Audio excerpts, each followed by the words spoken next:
السلام علیکم ورحمۃ اللہ وبرکاتہ۔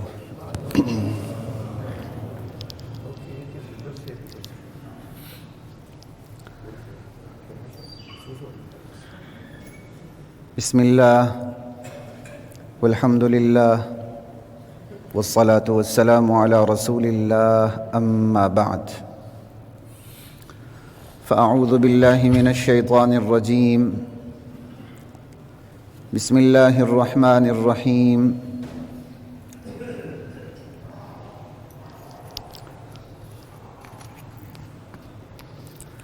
کنتم خیر امہ اخرجت للناس تأمرون بالمعروف وتنہون عن المنکر وتؤمنون باللہ ولو آمن اہل الکتاب لکان خیرا لہم منہم المؤمنون واکثرہم الفاسقون۔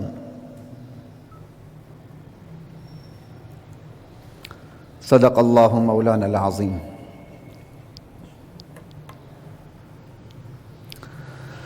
اللہ اکبر کبیرہ۔ حضرات محترم، سورہ آل عمران کی میں نے جو آیت پڑھی ہے غالباً وہ 110 ہے۔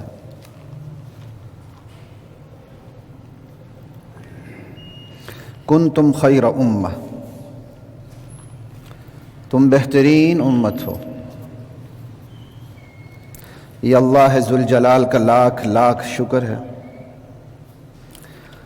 کہ اللہ نے ہمیں صرف مسلمان نہیں بنایا، اللہ نے ہمیں بہترین امت بنایا ہے محمد الرسول اللہ صلی اللہ تعالی علیہ وسلم کے صدقے سے۔ جی یہ 110 آیت ہے آل عمران کی۔ کتنی خوش نصیبی کی بات۔ مزے لے لے کے سننا بڑا آسان ہے، ٹھیک ہے، تقاضوں کو سامنے رکھنا، ٹھیک ہے نا۔ جتنا حساس منصب ہوتا ہے اسی قدر ذمہ داریاں آتی ہیں، جتنا بڑا منصب ہوگا ذمہ داریاں بھی اسی حساب سے ہوں گی۔ یہ نبی کریم صلی اللہ تعالی علیہ وسلم کے ذریعے سے، وسیلے سے، صدقے سے، آپ کی مبارک نبوت سے یہ مقام اس امت کو ملا کہ کہا گیا تم بہترین مسلمان ہو، نہیں کہا تم بہترین امت ہو، سب سے بہترین، خیر امہ اخرجت للناس۔ تمہیں تو لوگوں کی نفع رسانی کے لیے نکالا گیا ہے، تمہیں لوگوں کی فلاح کے لیے کہ وہ دنیا اور آخرت دونوں میں کامیاب ہو جائیں، تمہیں اس لیے بھیجا گیا ہے۔ تم آئے نہیں ہو، کسی اتفاقی دھماکے کا نتیجہ نہیں ہو، نہیں تم کسی بندر کی ترقی یافتہ شکل ہو، نہیں تم امیبے سے ترقی کرتے کرتے، کسی کیڑے سے ترقی کرتے کرتے نائٹروجن، ہائیڈروجن، امائنو ایسڈ، یہ ساری چیزیں فضا میں ذرات مل کے یکدم اتفاقی طور پر مل گئی، امائنو ایسڈ وجود میں آ گیا۔ امائنو ایسڈ کو سائڈ پہ رکھیے گا، باقی ساری چیزیں مل گئی، امائنو ایسڈ وجود میں آ گیا۔ امائنو ایسڈ جو انسان کے، جس سے نطفے کا آغاز، جس سے تخلیق کا آغاز ہوتا ہے، ایسا نہیں ہوا۔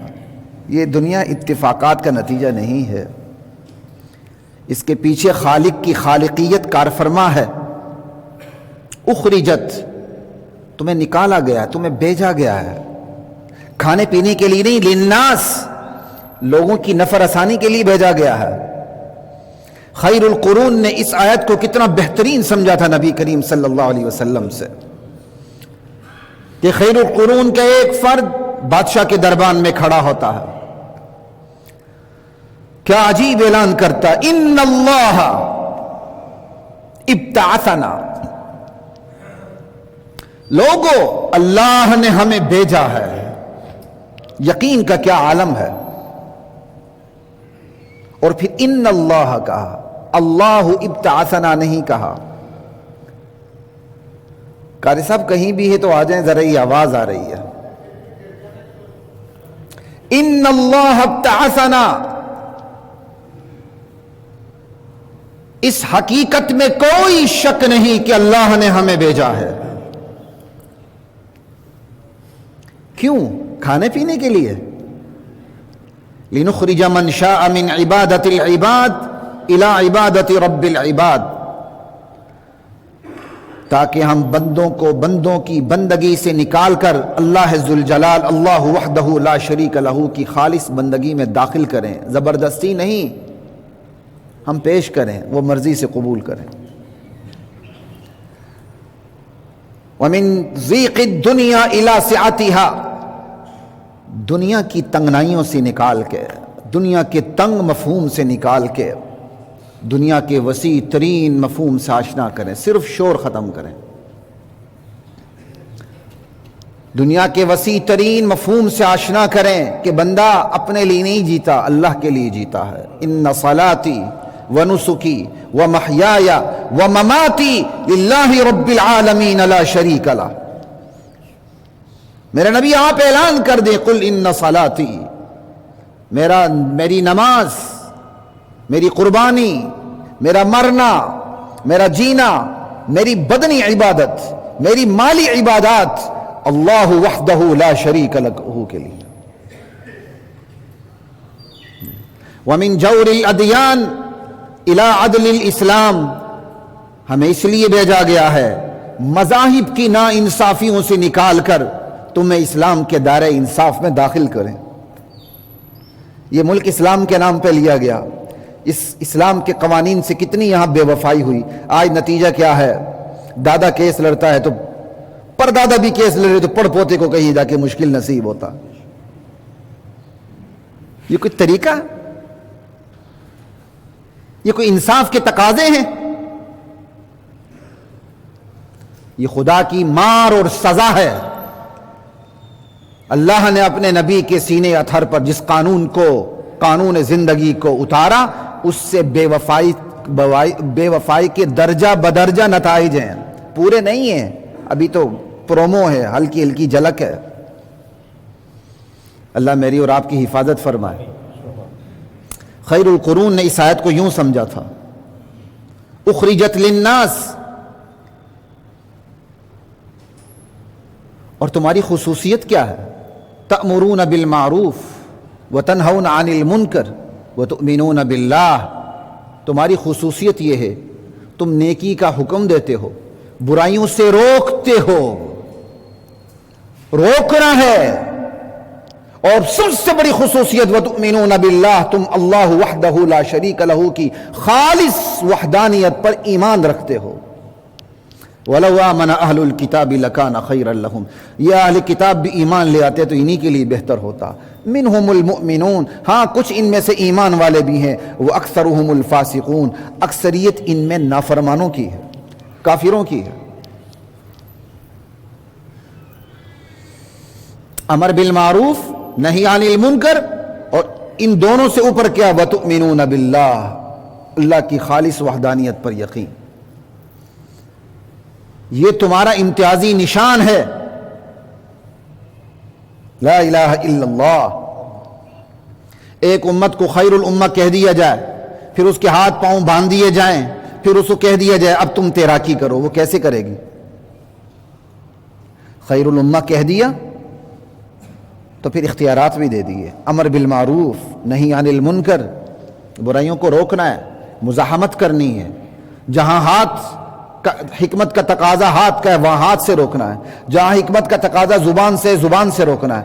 جہاں حکمت کا تقاضا ایمان کی آخری سرحد ہے کہ دل میں برا جاننا ہے اور یہ تمنا کرنی یا اللہ مجھے اتنی ہمت دے دے کہ میں ہاتھ سے زبان سے اس برائی کو ختم کر دوں، تو اس خواہش کا اظہار کرنا ہے. یہ حکمتوں پر یہ بیان نہیں ہے، صرف میں خاص موضوع کو لے کے چل رہا ہوں. لا الہ الا اللہ واللہ اکبر. تو اس امت کو اختیارات دیے گئے ہیں، اس امت کو بتا دیا گیا ہے تم نے اس پورے نظام کا تحفظ کرنا ہے. خدا نے جو عدالت کا نظام اس دنیا میں بھیجا ہے اس پہ آنچ نہیں آنے دینی، نہ اپنوں کے لیے نہ غیروں کے لیے. عدالت کے نظام میں آنچ نہیں آنے دینی. نظام زندگی کے جتنے بھی پرزے ہیں اسلام کے ایک ایک ایک ایک پرزے کی تم نے حفاظت کرنی ہے. کسی بھی شعبے زندگی کے کسی نظام میں ذرہ بر بھی رکھنا اور شگاف نہ آئے. یہ اس امت کی ذمہ داری ہے. اور کہاں تک نبھا رہی ہے امت؟ خیر الامت تو بڑے شوق سے میں نے بھی سنایا، آپ نے بھی سنا، سر دھونا ماشاءاللہ خیر الامت ہے. خیر الامت کی ذمہ داری ہے برائیوں سے روکنا، صرف بچوں کو نہیں، خاندان کو، صرف خاندان کو نہیں، علاقے کو، صرف علاقے کو نہیں، ملک کو، صرف ملک کو نہیں، پورے عالم کو، کیونکہ یہ جو آخری دین ہے یہ پورا عالمی دین ہے. اس پر میراث صرف مسلمانوں کی نہیں ہے، یہ اللہ کا بھیجا ہوا دین ہے. ہر ایک کو یہ پہنچانا ہے. جیسا سورج کی تپش سے، چاند کی چاندنی سے اور ستاروں کی روشنی سے، سمجھ آئی؟ پوری زندگی، پوری انسانیت فائدہ اٹھاتی ہے. پوری انسانیت کو اس دین سے فائدہ اٹھانے کا حق حاصل ہے. اس لیے ہم نے پوری انسانیت کے سامنے اس دین کو رکھنا ہے. یا ایھا الناس اعبدوا ربکم، یا ایھا الناس اتقوا ربکم ان زلزلۃ الساعۃ شیء عظیم، یا ایھا الناس انی رسول اللہ الیکم جمیعا. تین بڑے پیغامات انسانیت کو ہیں. لوگوں توحید پہ آ جاؤ، لوگوں آخرت کو، سزا اور جزا کے نظام کو، حقیقت کو تسلیم کر لو. لوگوں میں تم سب کی طرف نبی بنا کے بھیجا گیا ہوں، تسلیم کر لو، اسی میں تمہاری بقا ہے. لوگوں تم سب کا باپ ایک ہے. یا ایھا الناس انا خلقناکم من ذکر و انثی، اور مقصد بھی ایک ہے، ان اکرمکم عند اللہ اتقاکم. کتنا عالمی پیغام ہے.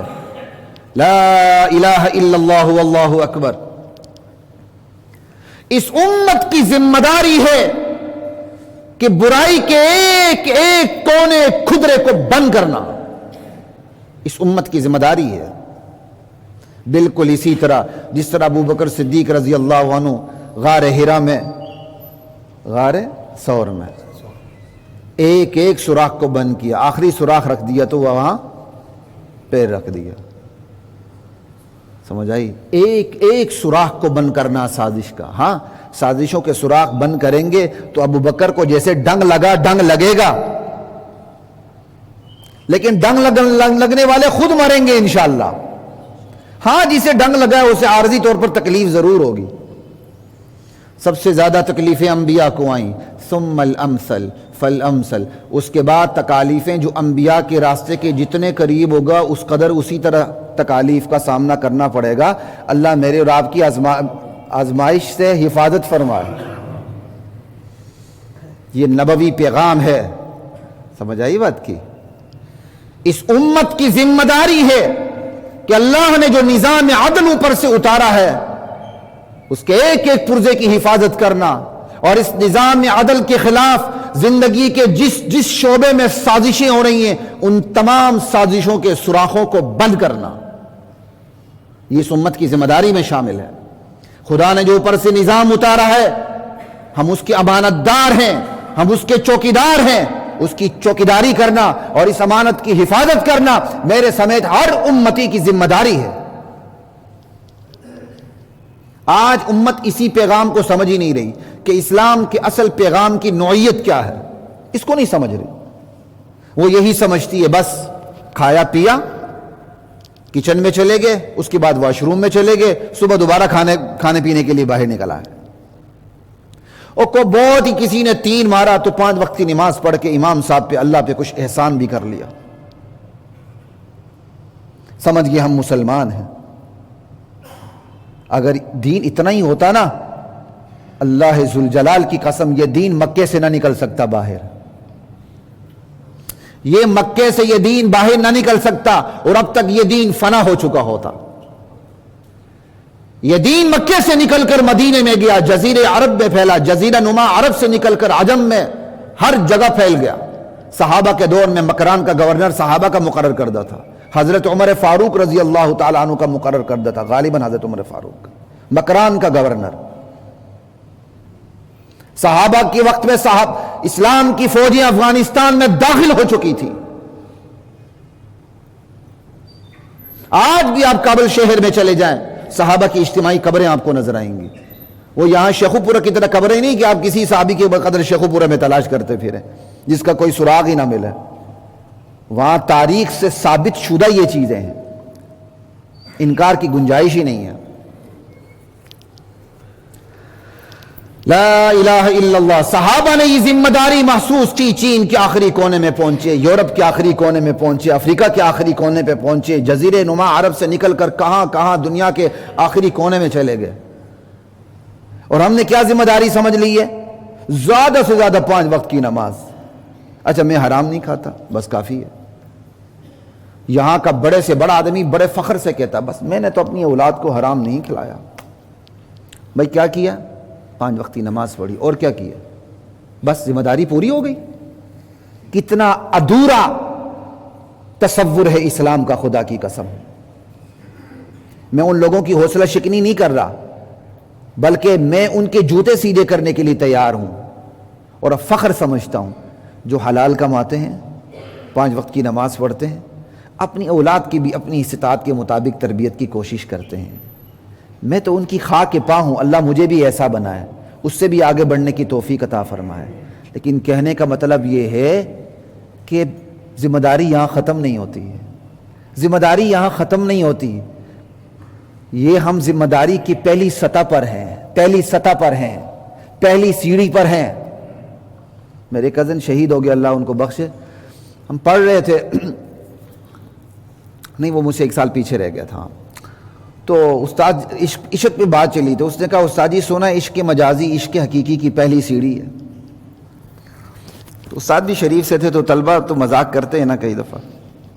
تو اس نے کہا ہاں بس جو عشق مجازی کی پہلی سیڑھی پہ آ جاتا ہے نا تو وہ پہلی سیڑھی پہ ہی بیٹھ جاتا ہے. بڑا اچھا جواب دیا مختصر. جو عشق مجازی کی طرف آتا ہے تو پھر عشق مجازی کی پہلی سیڑھی پر ہی بیٹھ جاتا. ہم بھی اسلام کا پورا تصور سمجھنے اور سمجھانے اور عمل کرنے کی بجائے پہلی سیڑھی پر سو گئے، بیٹھ گئے. ہم میں سے سب سے بڑا دیندار وہ ہے جو حلال کمائے، بچوں کو حلال کھلائے، 5 وقت کی نماز پڑھے اور امت کے تمام تر اپنی ذمہ داریوں سے بالکل فارغ البال والحال ہو جائے. اب میری کوئی ذمہ داری نہیں. خدا کی قسم اسی تصور نے اسلام کو نقصان پہنچایا. ہمارے اوپر بطور امت محمدیہ صلی اللہ تعالی علیہ وآلہ وسلم دوہری ذمہ داری ہے. ہم پر اپنی بھی ذمہ داری ہے، ہم پر اپنے علاوہ دوسروں کی بھی ذمہ داری ہے. قوا انفسکم واہلیکم نارا. درجہ بدرجہ عالم تک یہ ذمہ داری ہماری جاتی ہے. درجہ بدرجہ یہ ذمہ داری ہمارے دنیا کے آخری کونے تک جاتی ہے. یہ ہماری دوہری ذمہ داری ہے. صلاح، ہم نے اپنے خود کو بھی نیک بنانا ہے. اصلاح، ہم نے دنیا کے آخری کونے تک بھی اس دعوت کو پہنچانا ہے. یہ ہماری ذمہ داری میں شامل ہے. یہ ہماری دوہری ذمہ داری ہے اور یہی اسلام کا پورا تصور ہے. یہ اسلام کا ادھورا تصور ہے اپنے آپ کو پاک صاف رکھ کے بیٹھ جانا. بس چونکہ میں نیک ہوں لہٰذا کوئی برائی مجھے نقصان نہیں پہنچا سکتی. پھر قرآن کی ایک آیت بھی پڑھ لیتے ہیں ماشاءاللہ. وہ موقع ملا تو وہ آیت آخر میں سنا دوں گا. وہ ایسے ہی ہے کہ آئین پاکستان کے آرٹیکلز کو لے کر ایک آرٹیکل کو پڑھ کے باقی تمام آرٹیکلز کی چھٹی کرا دی جائے. لا الہ الا اللہ واللہ اکبر. چلیں آیت پڑھ لیتا ہوں، موقع ہے چونکہ کنتم خیر امت پڑھ لی تو میں آپ کو سنا دیتا ہوں. یا ایھا الذین آمنوا، ایمان والو، علیکم انفسکم، اپنے آپ کو سنبھال کے رکھو، اپنی فکر کرو، اپنے نفس کی گناہوں سے حفاظت کرو، لازم پکڑو اپنے آپ کو. لا یضرکم من ضل اذا اہتدیتم، جب تم خود راہ راست پر ہو تو کسی کی گمراہی تمہیں نقصان نہیں دے سکتی. اب باقی تمام آیات نظر انداز. اس کو پڑھ کے خوش ہو گئے، یار میں تو خود نیک ہوں نا لہذا کسی کی گمراہی مجھے نقصان. لیکن شرط نہیں پڑھتے. شرط کیا لگائی؟ اذا اہتدیتم، جب تم خود راہ راست پر ہو. تو راہ راست پر آپ کب ہوں گے؟ جب راہ راست کے والے احکام پر عمل کریں گے نا. تو کیا راہ راست کے احکام میں سے یہ نہیں ہے تأمرون بالمعروف وتنہون عن المنکر؟ تم نے اچھائیوں کا حکم بھی دینا ہے اور برائیوں سے. اب بتائیں تو راہ راست پر تو ہوں گے جب تب آپ برائیوں کے خلاف مزاحمت کریں گے، اور اگر آپ نے برائیوں کے خلاف مزاحمت کی ہی نہیں تو راہ راست پر ہوں گے نہیں ہوں گے۔ تو کنتم خیر امہ، اور اس آیت کو ساتھ رکھ کے بات کریں۔ اس ایک آیت کو پڑھنا ایسا ہی ہے جیسے کسی بندے کے پاس فیصلہ چلا جائے، جی اس نے مجھ سے وعدہ کیا تھا، اس کمپنی نے، اس فرد نے، میں نے اس کو 10 لاکھ روپے دیے تھے، اس نے مجھے اس پر 2 لاکھ سود دینا تھا کیونکہ اس نے میرے ساتھ وعدہ کیا۔ اب فیصلہ دینے والا پڑھتا ہے ماشاءاللہ پورا دستاویز ایسے پڑھتا ہے غور سے، انگوٹھے شنگوٹھے بھی لگے ہوئے ہیں، فرانزک رپورٹ بھی آ جاتی ہے، ہاں بھائی تمہارے سائن ہیں، ہاں میرے سائن ہیں، تمہارے انگوٹھے ہیں میرے انگوٹھے ہیں، سب کچھ ہیں، تم نے وعدہ کیا تھا اس کو 2 لاکھ سود دینے کا دیا تھا، اوفوا بالعہد، قرآن کہتا ہے وعدوں کو پورا کرو، دے دو 2 لاکھ۔ اس سے بڑا بلنڈر، اس سے بڑا پاگل پن دنیا میں ہوگا کہ سود کو دینے کے لیے کوئی اوفوا بالعہد کی آیت پڑھے کہ ایمان والو وعدوں کو پورا کرو، وعدوں کو نبھاؤ، تم نے وعدہ کیا سود دینا، لہذا اب ایک اور شخص اٹھ کے آ جائے کہ اس نے مجھ سے وعدہ کیا تھا میں اس سے زنا کروں گا، اس کی ماں سے زنا کروں گا، اس کی بہن سے زنا کروں گا، اس کی بیوی سے زنا کروں گا، یہ فیصلہ آئے گا کہ اوفوا بالعہد، تم نے وعدہ کیا اب کرو؟ جس طرح یہ بات ہمیں سمجھ آتی ہے کہ زنا کے وعدہ وعدہ نہیں، لواطت کا وعدہ وعدہ نہیں، بدکاری کا وعدہ وعدہ نہیں، رشوت کا وعدہ وعدہ نہیں، اللہ ذوالجلال کی قسم اس سے کہیں بات یہ سمجھ آتی ہے سود کا وعدہ وعدہ نہیں۔ سود تو اللہ اور اس کے رسول کے خلاف اعلان جنگ ہے، اور آپ اوفوا بالعہد کی آیت پڑھتے ہیں۔ اوفوا بالعہد کی آیت کو جب تک سود کی آیت سے ملایا نہیں جائے گا تو اوفوا بالعہد کی بات آپ کو سمجھ میں ہے؟ یہ قرآن کریم ہے کہ یہ آپ کا ڈان نیوز ہے کہ اٹھا کے آپ اپنے طرف سے تعبیر و تشریح کا اختیار رکھیں؟ انسان کا ساختہ قانون اس کی تعبیر و تشریح کا اختیار ہر نتھو پھتو غیرے کو نہیں ہوتا۔ اللہ کا قانون اتنا مظلوم آ گیا ہر ایرا غیرہ نتھو پھتو اٹھے اور تعبیر و تشریح کا اختیار رکھے؟ یہ نظریاتی گمراہی مسلمانوں کے اندر آ رہی ہے، اللہ میرے اور آپ کی حفاظت فرمائے۔ اور یہ چیزیں بندے کے اندر سے جرم کے احساس کو مٹا دیتی ہیں۔ لا الہ الا اللہ، صاف شرط لگی ہوئی ہے کسی کی گمراہی تمہیں اس وقت نقصان نہیں دے گی جب تم خود راہ راست پر ہوگے۔ راہ راست پر ہونے کا مطلب کیا ہے؟ راہ راست والے احکام پر عمل ہو۔ راہ راست کے احکام میں سے ایک حکم یہ کہ تم نے برائی کو دیکھنا ہے تو ہاتھ سے ختم کرنا ہے، نہیں تو زبان سے ختم کرنا ہے، نہیں تو دل سے ختم کرنا ہے۔ لا الہ الا اللہ۔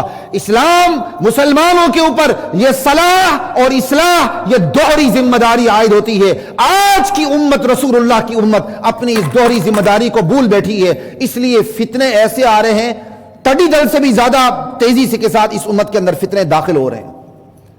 ہر گزرتا وقت فتنوں کی برمار لے کے آ رہا ہے، اور اس کے باوجود یہ امت جتنی مستغنی ہو کے بے نیاز اور بے پرواہ ہو کے بیٹھی ہے، اس سے زیادہ شاید کوئی امت اتنی مستغنی، بے نیاز اور بے پرواہ ہو کے بیٹھے، اور اس کی میری اور آپ سے پوچھ ہونی ہے۔ لعن الذین کفروا من بنی اسرائیل علی لسان داود وعیسی ابن مریم، قرآن کی آیت ہے۔ بنی اسرائیل پر اللہ تعالیٰ کی پھٹکار پڑی، کیوں؟ وہ ایک دوسرے کو گناہوں سے روکتے نہیں تھے۔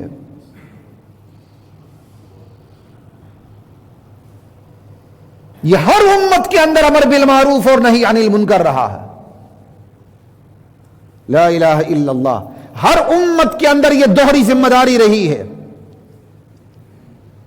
یہ ادھورا تصور ہے اپنے آپ کو ٹھیک کرنا، حلال کمائی کھانا، بچوں پر محنت کرنا، بس اتنی ہی ذمہ داری ہوتی۔ مکے سے مدینہ اسلام نہ پہنچتا، چجائے کہ پورے جزیرے عرب میں پھیلتا، جزیرہ عرب سے اٹھ کر پوری دنیا میں پھیل گیا، اور جہاں جہاں پھیل گیا آج کی امت قسطوں میں اس کو واپس کرتی چلی آ رہی ہے۔ ایسے ہی ہے نا، قسطوں میں واپس کر رہی ہے، تھوڑا تھوڑا کر کے واپس کرتی جا رہی ہے۔ صحابہ نے مختصر سی مدت میں دنیا کا جغرافیہ بدل دیا، آج ہم آہستہ آہستہ اس جغرافیے کو واپس کرتے چلے جا رہے ہیں۔ لا الہ الا اللہ واللہ اکبر۔ قوا انفسکم واہلیکم نارا، اپنے آپ کو بھی بچانا ہے، اپنے گھر والوں کو بھی بچانا ہے، خود کو بچانا ہے، گھر والوں کو بچانا ہے، خاندان کو بچانا ہے، قوم کو بچانا ہے، علاقے کو بچانا ہے، صوبے کو بچانا ہے، ملک کو بچانا ہے، پورے عالم کو بچانے کی کوشش کرنی ہے۔ یہ دین اللہ ذوالجلال کی قسم مسلمانوں کا دین نہیں، یہ دین اللہ کا دین ہے۔ اپنے آپ عیسائی برادری کو بتائیں، یہودی برادری کو بتائیں، اور آپ کے گرد و پیش میں کوئی بدھسٹ ہے، کوئی ایتھیسٹ ہے، کوئی قادیانی ہے، کوئی دشمنان صحابہ ہے، آپ انہیں بتا دیں ارے یہ دین مسلمانوں کی میراث نہیں ہے، یہ دین مسلمانوں کا خریدا ہوا دین نہیں ہے، یہ دین تو اللہ کا دین ہے۔ ہاں مسلمان اسے کہتے ہیں جس نے اللہ کے دین کو قبول کر لیا، بس۔ اس لیے انہیں اس غیرت میں نہ آنے دیں کہ ہم مسلمانوں کا دین قبول کریں، نہ، ہم کبھی بھی تمہیں یہ پیغام نہیں دیتے کہ تم مسلمانوں کا دین قبول کرو، ہم تمہیں پیغام دیتے ہیں قرآن کا، رسول اللہ کا، لوگوں اللہ کا دین قبول کرو۔ ہاں اللہ کا دین قبول کرنے والوں کو مسلمان کہتے ہیں، یہ مسلمانوں کا دین نہیں ہے، کیونکہ چھوٹی چھوٹی باتوں پر بھی تعصب کی آگ بھڑک اٹھتی ہے، یہ بھی یاد رکھیں۔ مسلمان بھی تعصبات کے شکار ہو کے پیچھے ہٹ جاتا ہے۔ اب آپ دیکھیں ایم کیو ایم نے کیا گل کھلایا پورے کراچی کے اندر، علماء تک بات کرنے سے گھبراتے ہیں، لیکن الحمدللہ اب حالات بہت بہتر ہیں۔ سرحد کی ایم کیو ایم آپ کی اے این پی ہے، لیکن اچھے دیندار اے این پی کی حمایت کرتے ہیں۔ مجھے ایک صاحب نے کہا، میرے بڑے قریبی ساتھی ہیں، کہا یا تو ہم مذہبی جماعت کو ووٹ دیں گے یا ہماری جماعت اے این پی ہے۔ کیسے اے این پی ہے بھائی آپ کی؟ اے این پی کے کیا کہتے ہیں منشور میں، نظریات میں یہ بات شامل ہے، فلسفہ عدم تشدد۔ کیوں جی ہے انعام صاحب؟ اور فلسفہ عدم تشدد یہ گاندھی کا فلسفہ عدم تشدد ہے، غفار خان صاحب نے اس کو چربا کیا ہے، اس کو کاپی کیا ہے۔ یہ گاندھی کا فلسفہ عدم تشدد ہے۔ عدم تشدد نام کتنا خوبصورت ہے، تشدد نہیں ہونا چاہیے، نام کتنا خوبصورت ہے۔ عدم تشدد جہاد کی نفی ہے، تلوار کی نفی ہے۔ فلسفہ عدم تشدد قتال فی سبیل اللہ کا انکار ہے، خدا کی قسم۔ ہم اس چیز کو پڑھتے ہی نہیں ہیں، کہتے نہیں فلسفہ عدم تشدد۔ اسی عدم تشدد کو اس جہاد کو عدم تشدد کا نام دے کر مرزا قادیانی کا بیج بویا گیا، بڑے بڑے فتنے بوئے گئے، انہی فتنوں کا شکار ہمارے ساتھی بھی شعوری اور غیر شعوری طور پر ہو گئے۔ گاندھی نے عدم تشدد کا نعرہ لگا دیا۔ کفایت المفتی ہماری بہت بڑی فتاوی کی کتاب ہے، اس میں یہ بات لکھی ہوئی ہے کہ فلسفہ عدم تشدد مسلمان ایک سیکنڈ کے لیے بھی قبول نہیں کر سکتا، کیونکہ نام بڑا پیارا ہے، لیکن فلسفہ عدم تشدد دراصل جہاد کی نفی ہے۔ کیوں؟ تشدد وہ جہاد کو کہتے ہیں، تلوار اٹھانے کو کہتے ہیں، برائی کے خلاف طاقت استعمال کرنے کو وہ تشدد کہتے ہیں۔ وہ کہتے نہیں ہر کام پیار سے بس، اور یہ اسلام کی شناخت کی نفی ہے۔ اسلام مسلمانوں کے اوپر دوہری ذمہ داری عائد ہوتی ہے، اپنی بھی اصلاح، اپنے گھر والوں کی، اپنے خاندان کی، اپنے قوم کی، اپنے علاقے کی، اپنے صوبے کی، اپنے ملک کی، پورے عالم کی، جہاں تک ہمارا بس چلتا ہے ہم نے اس دوہری ذمہ داری کو نبھانا ہے، دعوت دینی ہے، عملی نمونہ بننا ہے، نمائندگی نظر آنی چاہیے۔ میرے قول سے، میرے فعل سے، میری تحریر سے، میری تقریر سے، میری گفتگو سے، میری گھریلو زندگی سے، میری کاروباری زندگی سے، میری دفتری زندگی سے، میری ملازمت کی زندگی سے مجھے اسلام کو نمائندہ نظر آنا چاہیے۔ یہ نیری دعوت بھی کافی نہیں، ہاں جی آ جاؤ، نہیں نماز پڑھ لو، اچھا نہیں نماز پڑھنی، اچھا یار کبھی پڑھ لینا، چلو جی، نہ یہ بات نہیں ہے۔ نمائندگی نظر آنی چاہیے اور عملی نمونہ نظر آنا چاہیے۔ آپ کی نمائندگی ایسی نمائندگی ہو، آپ کی چال کو دیکھ کے، آپ کی ڈال کو دیکھ کے، آپ کے گفتار کو دیکھ کے، آپ کے کردار کو دیکھ لے، اگلا پوچھے ارے میرے بھائی تو کس دین سے تعلق رکھتا ہے، میں بھی چاہتا ہوں میں تیرے دین کو قبول کر لوں۔ ہندوستان میں اسلام کیسے آیا؟ تاجر صحابہ نے پھیلایا۔ ہندوستانی کہنے لگے ارے پہلے بھی ہم عربوں کے ساتھ کاروبار کرتے تھے، یہ نیا اخلاق، نیا کردار تم کہاں سے لے کر آئے ہو؟ کہا محمد رسول اللہ ہمارے درمیان مبعوث ہوئے ہیں۔ یہاں اسلام پھیلتا چلا گیا، جہاں پھر تلوار کی ضرورت پڑی، مزاحمت ہوئی، تلوار بھی اٹھی، لیکن اسلام پھیلانے کے لیے تلوار نہیں اٹھی، اسلام کے اندر جو رکاوٹیں ڈالتے ہیں ان کے لیے تلوار اٹھی۔ تو اسلام جبر سے نہیں پھیلا. کسی کو اسلام کبھی بھی زبردستی دین قبول کرنے کی دعوت نہیں دیتا. زبردستی کے اسلام کو تو اسلام کہتے ہی نہیں. اسلام کہتے ہی ہیں کہ دل سے تسلیم کر لینا. تلوار اٹھا کے تسلیم کریں گے, وہ دل سے کہاں تسلیم کرے گا؟ وہ تو مسلمان ہی نہیں ہے. وہ تو خود ہماری ڈیفینیشن کے مطابق مسلمان نہیں ہے جو تلوار کے زور سے مسلمان ہو. یہ تو ہماری اپنی جو تعریف ہے اس کے خلاف ہے. کوئی اقوام متحدہ نے تعریف نہیں کی مسلمانوں کی, یہ اسلام نے تعریف کی. یہ اسلام کون ہے؟ جو پہلے دل سے مانے پھر زبان سے اقرار کرے. تصدیق بالقلب پہلے ہے, اقرار باللسان بعد میں ہے, پھر شہادت علی الناس بھی ہے. شہادت اللہ الہ الا اللہ وان محمد رسول اللہ واقام الصلاۃ وایتاء الزکاۃ وصوم حج. یہ شہادت بھی ہے, ببانگ دوہل گواہی دینی ہے خدا کے دین کی اس دنیا کے اندر. ہم ممولے بنے ہوئے ہیں, ہم اپنے ذاتی مفادات میں شیر ہے, اسلام کے مفادات میں میرے سمیت ہر بندہ گیدڑ بنا ہوا ہے, الا ماشاءاللہ ایک دو بچے ہوئے ہیں. جہاں میری توہین ہوتی ہے, میرے ادارے کی توہین ہوتی ہے, میرے خاندان اور میرے قوم کی توہین ہوتی ہے, مجھ سے بڑا کوئی غیرت مند نہیں ہوتا. جہاں اللہ اور اس کے رسول کی توہین ہوتی ہو, رسول پر جان نچھاور کرنے والے صحابہ کی توہین ہوتی ہو, وہاں میرے سمیت ہر ایک نام نہاد حکمت عملی کا شکار ہو کے غیرت سے ہاتھ دھو بیٹھتا ہے. پھر آستہ سے اسلام سے بھی ہاتھ دھو بیٹھتا. اسلام تو نام ہی غیرت کا ہے. غیرت نام تھا جس کا گئی وہ تیمور کے گھر سے. یہ دوہری ذمہ داری ہے. آج اس دوہری ذمہ داری کا احساس تو کیا, امت کی بہت بڑی تعداد کو اس دوہری ذمہ داری کا سرے سے علم ہی نہیں ہے. سرے سے علم ہی نہیں ہے کہ امت پر یہ دوہری ذمہ داری ہے, اپنی بھی اصلاح کرنی اور اپنے گرد و پیش کی بھی. آپ دفتر میں ہیں, آپ کے ایک دو ملازم ہیں, آپ نماز پڑھنے آتے ہیں, آپ کا وہ ملازم نماز کیوں نہیں پڑھتا مجھے یہ بتائیں, جس کو آپ اپنے ہاتھ سے تنخواہ دیتے ہیں. آپ سے پوچھ نہیں ہوگی, اللہ ذوالجلال کی قسم آپ سے پوچھ ہوگی. یہ کیا وجہ ہے؟ آپ اپنا ہر کام اس سے لیتے ہیں, نہیں لیتے تو آپ اسے جہنم سے بچانے کے لیے تیار نہیں ہیں. وہ آدھا گھنٹہ لیٹ آ جائے آپ اس کی تنخواہ کاٹنے لگتے ہیں, آپ اس کو دھمکی دیتے ہیں, مہینے دو مہینے بعد نہ آپ اسے نکال دیتے ہیں. وہی بچہ نماز نہ پڑھے, آپ کو کوئی فکر ہی نہیں ہوتی, آپ کی کوئی ذمہ داری نہیں. چونکہ وہ آپ کے پاس کام کرتا ہے, آپ کی ذمہ داری ہے. آپ نے باورچی رکھا ہو, آپ نے باورچن رکھا ہو, آپ نے آپ دکاندار ہے کسی ملازم کو رکھا ہو, آپ وکیل ہیں, آپ کے چیمبر میں آپ کا کوئی نہ کوئی اسسٹنٹ بیٹھا ہوا ہے, اس کو نماز کی ترغیب دینا, نماز کی اس کو چھٹی دینا, اور اس طرح ترغیب دینا کہ وہ پاک کپڑے پہن کر نماز پڑھے, آپ اس کو اتنا وقت دیں, یہ آپ پر لازم ہے. وہ اللہ کا وفادار بنے گا, آپ کا وفادار بنے گا. وہ 1 گھنٹے میں 10 گھنٹے کا کام کر جائے گا, وہ اللہ کا وفادار نہیں بنے گا, آپ کا بھی وفادار نہیں بنے گا. 8 گھنٹے ڈیوٹی دے کے وہ 10 منٹ کا کام کرے گا. ارے اس کو تبلیغ کرنا تو یا تو آپ کے فائدے میں ہے, آپ دکاندار ہیں, آپ کی محتاطی میں آپ کا ملازم ہے. جب وہ اللہ کا وفادار بنے گا کبھی بھی وہ آپ کو ڈنڈی نہیں مارے گا. آپ کا ڈرائیور ہے, اللہ کا وفادار بنے گا, کبھی بھی وہ آپ کو موت کے کنویں میں نہیں دھکیلے گا, بلکہ جہاں اس کی جان پر آئی اپنی جان پر کھیل کے وہ آپ کی جان کو بچائے گا. نہیں تو صاحب کو کہے گا صاحب تو پہلے جا, میں بعد میں آتا ہوں. لا الہ الا اللہ. یہ ایک تو اس دوہری ذمہ داری کا علم نہیں بہت بڑی تعداد کو, جنہیں علم نہیں ان کا عمل نہیں. ایک بڑی تعداد کو علم بھی ہے کہ یار مجھ پر اپنی ذمہ داری بھی آ جاتی ہے, اپنے بیوی بچوں کی بھی عادت ہوتی ہے, اپنے دوستوں کی بھی عادت ہوتی ہے, اپنے ماحول کی بھی عادت ہوتی ہے, لیکن وہ عمل نہیں کرتا. اور تیسرا طبقہ کیا ہے؟